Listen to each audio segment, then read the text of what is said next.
Well, you grew up, you're a child of divorce, right? So we were talking about parenting and about Anne talking about hers, but your mother and father, were you about 5? I was 4 when they first split up.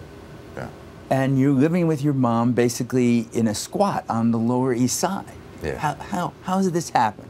What do you feel comfortable about describing that Well, it was a upbringing? different time. Does not feel safe in the world to me. Well, it was a different time.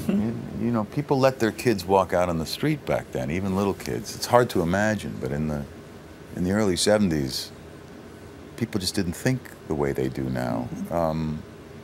My mom was a very bohemian person who didn't really value worldly things that much, so squats were kind of romantic and adventurous to her. She drove a taxi, so I was alone a lot during the day, and you know, when people like you bring it up, I think, yeah, I had a scary childhood, but I always think I had a really adventurous, wonderful childhood. Well, sure, but did it toughen you up doing this? Yeah, you know, that's between my therapist and me. But yeah, well, pretend you know, I'm that person for a minute. For a minute. Just I'll for a indulge, minute. yeah. I know that I have issues around that.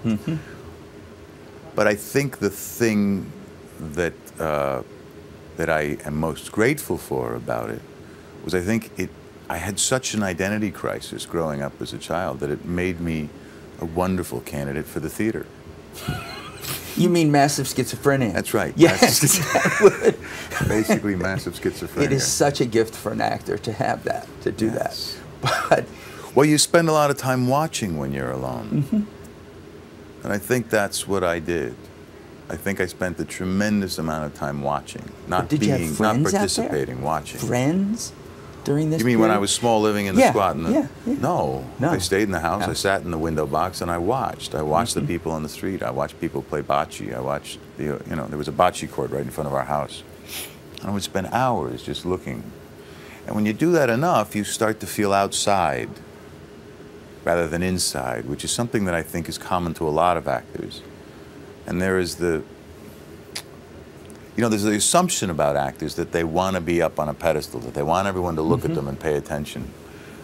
But I think it's a much subtler thing going on, that what they really want is they want to be inside. They want to be like everyone else. The problem is because they spend so much time observing everyone else and practicing being everyone else, it tends to put them someplace other than all of the people. It does. It puts you in a bubble. It puts you in a bubble. Yeah. Yeah.